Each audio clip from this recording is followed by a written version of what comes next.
Oi pessoal, bem-vindos ao nosso programa voltado sempre a cuidar da sua saúde e do seu bem-estar. E hoje eu já começo o programa com uma mensagem para todos os papais. Pai que cuida e protege, que ensina e aprende junto também. Símbolo de segurança, confiança e amor.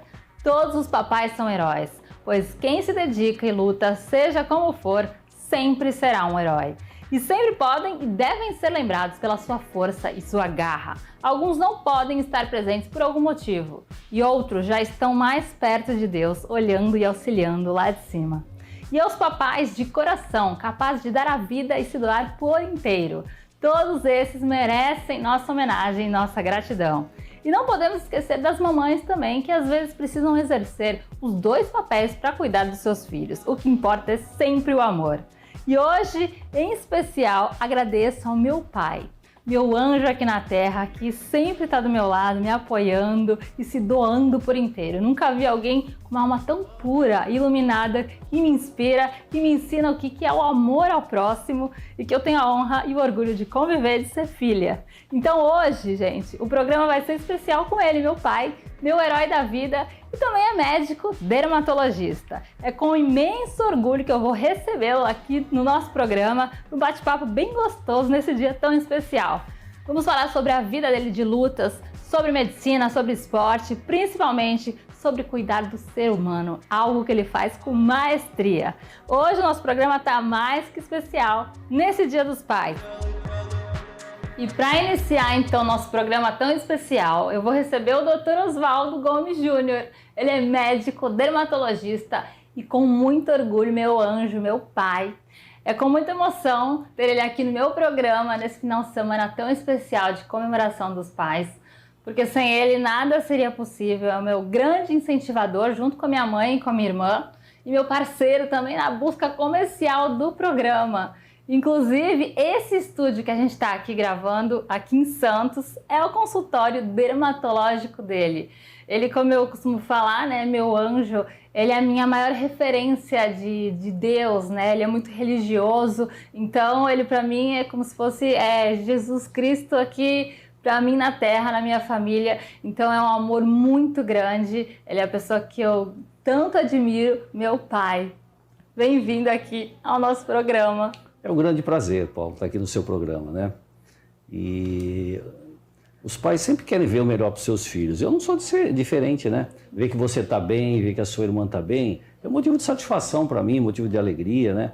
Você fazendo o que você gosta de fazer, usando o seu talento, a sua inteligência, seu senso de humanidade, é motivo de alegria e satisfação para mim, para sua irmã e para sua mãe, né? Mas você tem eu costumo dizer, uma das almas mais bondosas, e isso é seu mesmo, e puras que eu conheço mesmo, né? A gente sente, eu tenho muito orgulho de ser meu pai. Então fala, pai, pra gente primeiro, o que é ser pai nesse Dia dos Pais? Bom, filha, é assim, cada pai é pai à sua maneira, né? Os filhos absorvem a personalidade dos pais. E, na verdade, a finalidade maior dos pais é transmitir bons valores a seus filhos. Para ele transmitir bons valores a seus filhos, ele tem que ter recebido bons valores dos seus pais. Então, os maus pais seriam aqueles que não conseguem transmitir bons valores a seus filhos. Mas eles não são culpados disso. Os culpados seriam os pais deles. Mas eles também não são culpados. Os culpados seriam os pais dos pais. E sim, vai retroativamente. Na verdade, a finalidade dos pais principal é produzir a felicidade dos seus filhos. Então, esse é o bem maior que o pai quer ver no filho, né? Que eles tenham mais momentos felizes do que momentos infelizes. É uma coisa que eu admiro muito em você, no meu pai, né? Ele olhar o ser humano, como ele está falando, que muita gente julga e não sabe o que a pessoa passou. Eu acho isso muito importante. Ele fala até, é muito fácil quando você tem papai, mamãe certinho e crescer e começar a julgar.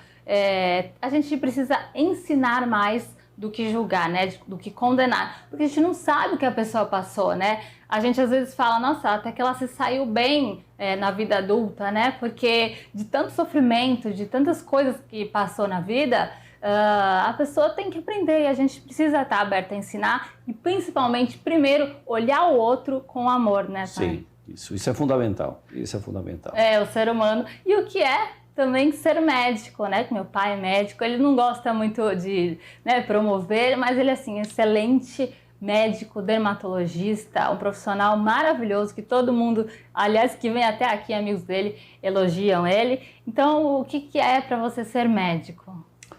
Olha, Paula, ser médico é cuidar do outro como a si próprio, né? Numa relação assim médico-paciente, há 3 ou 4 pontos fundamentais: o conhecimento técnico, a compaixão para com o paciente, a empatia entre ambos e a ética. Um relacionamento distante, por exemplo, entre um médico e um paciente que está fragilizado pela doença, pela enfermidade, é inaceitável, porque a doença ela é uma agressão ao indivíduo, né? E cabe ao médico minorar ou suprimir o sofrimento alheio. Entendeu? Isso é fundamental. O médico em si, ele permanece com um conceito muito elevado na sociedade, né? Ele sempre foi, continua sendo e sempre será, porque ele cuida do bem maior do indivíduo, que é a sua saúde, a sua vida, né? Então, isso vem desde a época da medicina, quando ele entrou lá para ver os primeiros pacientes, junto com o seu preceptor, junto com o seu professor. Ele tem um sentido muito gratificante quando aquele paciente evolui para uma cura clínica, para uma alta hospitalar, e o contrário também é verdadeiro, né? Quando o paciente não evolui favoravelmente, ele se sente muito triste com isso. E o médico, às vezes, ele é visto como frio, como distante, assim, mas na verdade é assim, a medicina é muito difícil. Então, às vezes, médicos experimentados, eles às vezes precisam ver todos os diagnósticos diferenciais para poder produzir um diagnóstico mais preciso, né? Então ele às vezes denota uma distância, assim, um distanciamento, mas ele precisa de uma isenção do distanciamento para afirmar um diagnóstico mais preciso. É lógico que na grande maioria dos casos, na grande maioria dos médicos é assim. Agora, há casos de todo tipo que não evoluem dessa forma, como todas as profissões existe isso. Assim, né? Sempre existe a pessoa que tem um desvio, mas isso é exceção e realmente o médico eu admiro muito, como você falou, uma profissão lindíssima que cuida do outro, né? Cuida do próximo. O médico, na somatória das coisas, ele produz o bem, ele visa valorizar, trazer o paciente a uma cura clínica, a uma melhora do seu estado, né? Agora, como toda profissão, ocorre desvios, né? Mas, na verdade, a grande maioria dos médicos tem essa coisa dentro de si, esse orgulho interior de tentar suprimir ou pelo menos minorar o sofrimento alheio. Uma coisa que meu pai tem, que eu admiro muito também, você, é a parte psicológica, que alguns médicos, graças a Deus, agora estão entendendo um pouco melhor, como você falou, alguns ficam mais friamente para não poder se envolver, mas você tem essa parte muito forte que as pessoas admiram muito, que é ver o psicológico, a parte psicológica, que às vezes a pessoa está até precisando mais, que eu acredito, e você também acredita, e que que a gente comprova também, que a grande maioria, acredito até que todas as doenças, elas têm um fundamento psicológico. Então, a gente cuidar também da saúde mental e ver essa parte psicológica é importante. O emocional, gente... Seguramente. As doenças vêm do emocional. Então, primeiro precisa olhar isso. Eu fiz 16 anos de psicanálise, então a visão que eu tenho do outro é diferente porque eu vivi muito disso, né? Eu vivi muito disso. Então, na verdade, quando a vida está desenvolvendo-se bem, dificilmente o indivíduo adoece. Mas quando as coisas começam a ficar desfavoráveis, ele é candidatíssimo a desenvolver uma patologia, uma doença que o coloque em risco a sua saúde, né? E por que você escolheu a dermatologia? Bom, o dermatologista, na verdade, é o médico especialista, né, no diagnóstico, na prevenção e no tratamento das doenças de pele, cabelos e unhas, né? Quando eu comecei, a dermatologia ela era uma especialidade eminentemente clínica, né? E o dermatologista pouco fazia de cirurgia, embora alguns fizessem. E depois, mais adiante, ele começou a fazer mais essa parte cirúrgica da sua área de atuação e mais adiante ainda abarcou a estética, porque a estética... na verdade, em vista da mudança de comportamento da sociedade contemporânea. Na verdade, a estética, ela é um ramo da dermatologia, né? Mas o que se insinua hoje em dia é que a dermatologia seria um ramo da estética. E você veja, às vezes eu como dermatologista me pergunto se eu trato doenças de pele, se eu tiro pequenas lesões, coisas que são inerentes ao dermatologista. E cabe a ele fazer isso, né? E meu pai, ele gosta muito de tratar realmente as doenças de pele, mas ele também faz, com excelência também, procedimentos mais de preenchimento, sim, botox, também ele faz. Eu não sou estética no ponto de vista de dermatologia, também. mas faço porque sabe o que acontece? Eu tenho 44 anos de clínica, né? E de 40 e poucos anos de clínica. Então, a paciente que forma um vínculo muito grande com você e querem que você faz isso. Eu nem fazia isso antigamente, mas eu, na verdade, fui caminhando para que fizesse isso e faço, né? Faço a dermatologia clínica, faço a cirúrgica e faço essa parte, a parte fundamental do que é a parte estética dentro da dermatologia. E não foi fácil para você fazer medicina, né? Meu pai, ele conseguiu algo assim, que muita gente luta também, porque ele teve uma infância muito dura, né? Sim. Eu vou pedir para você falar um pouquinho da infância. Inclusive, algo que me marca muito é ele falar que no Natal tinha apenas caixa de jujubas para comer.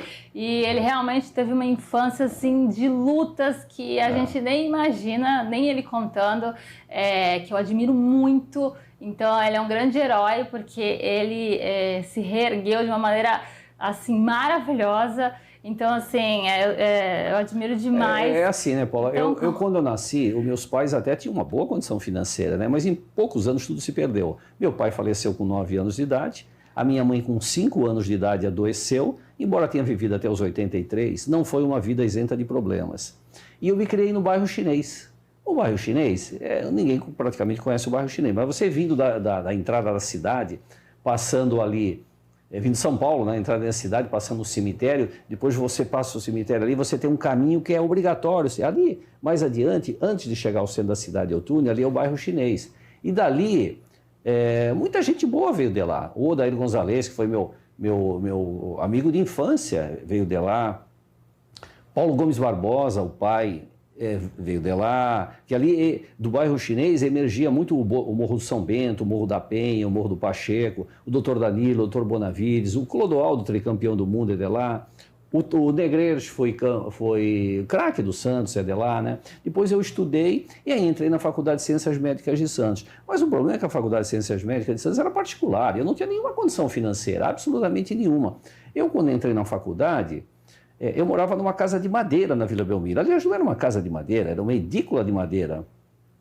Mas, em compensação, o meu endereço era elitizado lá na faculdade. Era Rua José Olinto de Carvalho, 58, FDS. Só que o FDS era fundos, né? E eu colocava esse era o meu endereço. E depois, ali, eu não tinha condições. E através do intermédio dos meus padrinhos, Rolando Monteiro e Deolina Monteiro, que são, inclusive, falecidos, me ajudaram muito, eu tive acesso à Tribuna. Eu fui bolsista do jornal A Tribuna, né? Aliás, na trajetória de 130 anos do jornal, acho que eu sou o único médico bolsista da Tribuna. Fins de 72, início de 73, eu frequentei muito o jornal lá, o gabinete lá do Gil Ferreira Santini, depois o Roberto Mário Santini, que era o diretor-presidente, depois o diretor administrativo, o gerente administrativo, que era Antônio Pires, o gerente comercial, meu amigo até hoje, o Clóvis Galvão da redação, uma pessoa imensa, que as qualidades morais hoje são muito raras hoje em dia. O Clóvis Galvão ele ia muito no meu consultório junto com a falecida, junto com a esposa.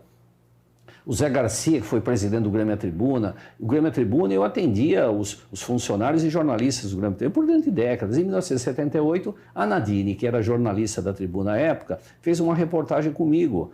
E eu fui contando essas coisinhas aí que eu estou contando para você. É muito linda a história dele. É que ele não falou profundamente. Mas só para você ter uma ideia, no dia eu jogava futebol, eu comecei logo jogo no time da escola. E no primeiro treino, eu botei uma chuteira, aí o colega olhou para mim e falou assim, mas pera um pouquinho, Calouro, como assim? Uma chuteira com cadarço e uma com barbante? Pra você ter uma ideia como é que era. Hoje, pelo menos, já tenho condições de comprar os cadarços, né? E teve uma revelação também que a gente vai contar para vocês, religiosa, maravilhosa. Meu pai é muito abençoado. Conta pra gente, pai, essa proximidade que você tem com Deus. Você é uma das minhas inspirações, assim, de Deus, Jesus Cristo, Nossa Senhora. Todos os dias, todas as horas, ele é muito religioso, né? Conta um pouco disso pra gente. Bom, Paula, Deus é o Criador, né? Nós somos filhos de Deus. Deus é o centro e as extremidades. A ciência, à medida que se aprofunda das pesquisas, mais ela se aproxima de Deus, né? E, na verdade, nós temos assim... tem gente que não acredita, né? E tem todo o direito de não acreditar, mas eu acho assim. Eu acho que essa pessoa, depois do último suspiro, quando ela estiver adentrando no reino de Deus, talvez ela diga o seguinte: caramba, não é que é mesmo? Eu tenho um amigo, o Clemente, o Dr. Clemente, esteve aqui com você, né? E ele disse uma coisa que eu achei muito importante: Deus usa as coisas em regime de comodato. Comodato é um termo jurídico que envolve um empréstimo gratuito ao que ao final, num determinado momento, você terá que devolver. Então ele dá a você isto e aquilo, ele dá a mim isto e aquilo, ele dá a ele isto e aquilo, ele dá a ele isto e aquilo, e ele dá a ele isto e aquilo. Mas ele diz o seguinte: ao final de tudo, a um tempo determinado, tudo me será devolvido. E você teve uma revelação, né? Quando na infância ele disse que estava com um machucado. Isso é para quem acredita e para quem vive. Na verdade. E eu acredito que cada dia é um milagre e Deus realmente faz milagres. E isso eu tenho na minha vida também em N mil coisas, acredito que diariamente. Mas isso foi muito forte, né? Porque na verdade o meu pai tinha falecido em 1961 e meses depois eu comecei a apresentar umas bolhas e eu lá no tal do bairro chinês, quando eu digo, eu fui com a minha avó caminhando em direção ao colégio que existia pertinho, lá em cima quase do cemitério. E eu mancando, porque eu não conseguia nem andar, tudo enfaixado. Cheguei lá, tinha um serviço de enfermaria lá, ela fez um curativo, fez um toque, e botou uma pomada, enfaixou tudo outra vez, e eu desci com a minha avó. Quando eu estava caminhando, já naquele caminho que eu digo dos 50 quilômetros, amparado na minha avó, quase não andando, atravessa uma senhora do outro lado da rua. Aí chega para mim e para minha avó: o que tem o menino? A minha avó, muito religiosa, ela não sabia ler e escrever, ela falou: o menino, ele está com essa bolha aqui, cheio de pus aqui, nós fomos na enfermaria, fez um curativo e a gente está indo para casa. Ele está mancando, não consegue nem botar o pé no chão. A senhora permita que eu faça uma oração? Aí minha avó falou: não, sim. Aí ela fez oração. Aí quando ela terminou de fazer: menino, põe o pé no chão. Aí eu comecei a chorar. Eu falei: como o pé no chão? Isso está doendo, como assim? Falou: você não acredita em Deus? Eu falei: acredito. Então põe o pé firme no chão.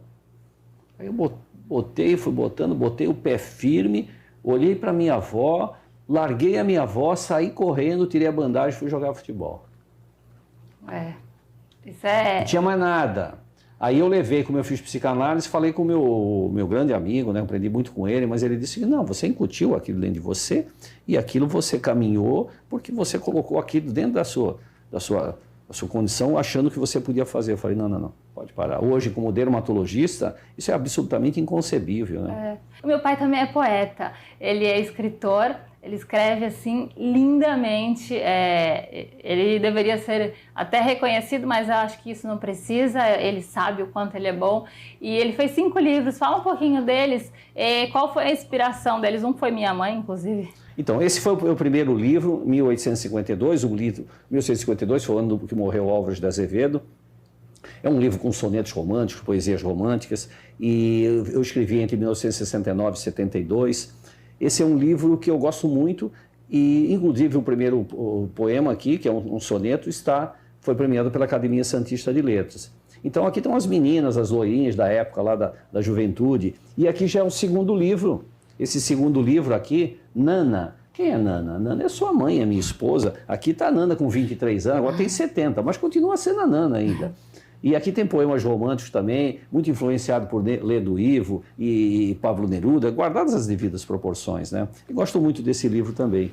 Depois o terceiro livro, esse Sombra Absoluta, muito influenciado por Solombra, de Cecília Meirelles, de 1963. Eu gosto muito também desse livro, são mais de poemas livros. Depois, 40 anos depois de ter escrito esse terceiro, aí eu lancei esse Acróstico e outros poemas, são poemas esparsos e muitos acrósticos. Acrósticos é aquela poesia que você coloca o nome, depois espraia os versos, e aí tem o acróstico Paula, tem de Renata, sua irmã, tem de Maria, que é minha mãe, e Maria Nana também, tem de muitas amigas, tem de colegas de classe que me pediram, tem de colegas homens também, que acabei fazendo, muitos se perderam, não os colegas, mas os poemas, mas acabei encaixando aqui nesse quarto livro. E o último livro, esse Ontem Agora, um passeio no tempo, muito influenciado pelo romance Em Busca do Tempo Perdido, de Marcel Proust, foi o maior romance do século XX, um dos maiores da história da literatura. E esses livros estão todos na livraria Martins Fontes, estão aqui no consultório também e estão em casa também. Então, fala uma mensagem aqui pra gente, nesse Dia dos Pais, para quem está assistindo a gente. Você é meu pai, foi uma honra te ter aqui, queria conversar mais ainda com você. E você também, eu vou te pedir para você ler uma poesia também. Fala uma mensagem e lê uma poesia do seu livro. Bom, aos que são pais, que se aproxime dos seus filhos. Aos que não são pais, e cada um tem seu pai, se está entre nós, o abrace. Se não está entre nós, se está no reino de Deus, se aproxime das lembranças e o abrace dentro de si. Maravilhoso, pai. Você sabe que me inspira sempre, né? Você é um dos seres humanos que eu mais admiro. Lê, então, ele vai ler agora a poesia... É um acróstico, né, em sua homenagem, né, porque você, nesse mês, comemora mais um aniversário, e eu peço assim por isso que Deus te ilumine e te ampare, porque você merece, você é uma pessoa de Deus.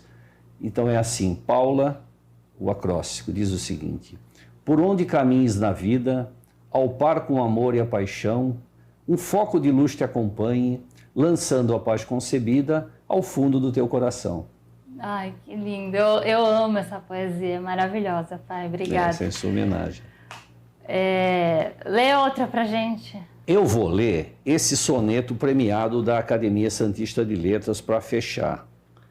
É um soneto que eu fiz em 1971, eu tinha 19 anos, chama-se Mutualismo e diz o seguinte: cada vez que nos meus tristes olhos dominantes, os teus olhos recessivos pousam tão ardentes, cada vez que os teus cabelos saltam mais contentes e adormecem nos meus braços tão insinuantes, cada vez que ainda sinto o que também tu sentes, fenecer cada silêncio a voz dos dois amantes, cada vez que a renascença desses meus instantes se traduzem nos momentos que ficaram ausentes, cada vez que é mais frequente a tua louca ausência, cada vez que proliferam tantos desenganos, cada vez que o lar ferido chora a flor partida, são nas vezes que tu voltas que a maior essência, nos instantes tão carentes dos meus 20 anos e nas páginas caladas de tão curta vida. Ai, que lindo, meu poeta. Pai, obrigada pela sua presença. É uma honra ter você aqui no nosso programa, que faz parte também da sua vida, enfim, seu consultório. Você que, como eu falei, ajudou na realização desse sonho, né? Nosso sonho de vida. Sim. E muito obrigada por estar aqui. O prazer é meu, né? É um prazer estar aqui com você, participando desse seu programa que você faz com tanto carinho, tanta dedicação. A gente vê isso no dia a dia, né? Com a ajuda do pessoal que sempre te colabora com você, que está sempre firme do seu lado, né? Com as portas da Bandeirantes que se abriram para você, tudo isso, juntando tudo isso, acaba dando um programa de muita importância por abordar isso, que é a saúde e o bem-estar. Meu médico dermatologista, meu orgulho, te amo mais que tudo, pai. Eu também, é recíproco. E é isso, gente. Feliz Dia dos Pais para todos vocês. Pô, mas já tem tudo isso? Ainda tem tudo isso, olha só. Para você. Muito obrigado. Feliz Dia dos Pais. Além de vocês, ainda recebo isso. Sua maior riqueza, aqui, né? Que você sempre fala, sua isso família. Aqui é o meu tesouro, né? Isso aqui é tudo que eu tenho de bom. Nosso anjo, tem duas né? filhas, nossa vida. Uma esposa que está comigo há 43 anos, né? 43 anos. Os anos vão se passando e é difícil, né? A gente tinha que homenagear nosso anjinho aqui nesse dia tão especial. Isso é tudo mais do que eu mereço, né? Também não mereço tanto assim. Você merece. É o mínimo. Mas é o esteira também. Existiria verdade que ninguém vê. Se todos fossem no mundo, iguais a Tá você, ótimo. Eu pai. agradeço muito toda essa atenção. É uma coisa inesperada para mim, mas eu fico guardando isso muito dentro do meu coração e é uma coisa que eu vou guardar sempre. E isso acabará sendo uma lembrança que vocês terão depois que eu me for um dia. Espero talvez demore bastante. Sim, muita saúde para você. Nós estaremos sempre juntos, a vida inteira, eternamente. Muito obrigado por tudo. Vocês já me dão mais do que eu mereço. Gente, todos vocês. Então é isso. Feliz Dia dos Pais. Um grande beijo para todos vocês. Feliz Dia dos Pais a todos. Lindo. Ai, isso você não sabia. Bom, e agora eu quero dar uma dica para vocês de restaurante, a Churrascaria Tertúlia. Tem anos e anos de tradição, que é um lugar que aquece meu coração, que eu já conheço. Então eu gosto de recomendar para vocês que foi maravilhoso, uma experiência incrível. E eu acho que é assim, restaurante tem que ter essa experiência, desde a entrada, os pratos, variedades, rodízio impecável e claro, as carnes, né? Cortes de carnes maravilhosos. Eu vou mostrar como foi minha experiência para vocês. Eu tenho certeza que vocês vão gostar. Quem não conhece ainda, vai conhecer. Mas eu tenho certeza que muita gente já conhece, que é uma churrascaria de muita tradição em Santos. Logo na entrada a gente já vê o restaurante bem amplo, né? Com a recepção dos garçons. Todo mundo é muito bem acolhido no restaurante, nessa churrascaria maravilhosa. Que você já vê várias entradas, frios, para acompanhar o prato principal, que é, claro, a carne, né? A churrascaria com variedade de carnes, todos os cortes que a gente ama, e os garçons são muito dinâmicos, estão sempre na mesa, querendo saber como vocês estão, passando várias vezes em todas as mesas e vocês não têm ideia do sabor. É maravilhoso. Em Santos é tradição a churrascaria Tertúlia, que tem muita variedade de comida e é muito bom. Tem também os acompanhamentos, os pratos quentes, muitas variedades também, que eles vão servindo no rodízio. Batata frita, polenta frita, anéis de cebola. É só você pedir, eles trazem também na mesa para vocês. A carne que você solicitar, que você tiver com vontade de comer novamente, e é uma delícia. E claro que eu não poderia deixar de experimentar os drinks da casa. É um mais gostoso que o outro, sabores diferenciados, não pode faltar. E claro, para fechar com chave de ouro essa experiência, tem que pedir uma sobremesa, que eu particularmente amo sobremesa. Eu queria pedir todas e eu provei algumas, recomendo, uma mais gostosa que a outra, doces diferenciados que eu tenho certeza que vocês gostam, os melhores.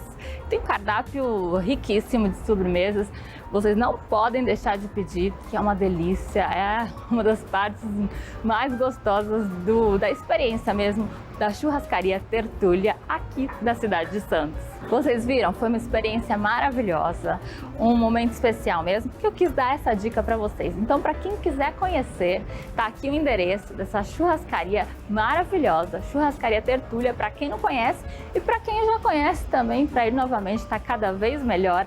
Eu quero agradecer a recepção de todo mundo responsável que recebeu a gente assim com muito carinho. Eles estão te esperando para receber vocês também e a família de vocês, amigos, porque como eu falei, eu gosto de lugares que aquecem nosso coração, né? Que a gente possa levar nossa família e as pessoas que a gente ama, né? Então você leva a sua família, seus amigos, realmente é um lugar muito acolhedor e aconchegante e eu quis dar essa dica para vocês e a gente te espera lá no restaurante.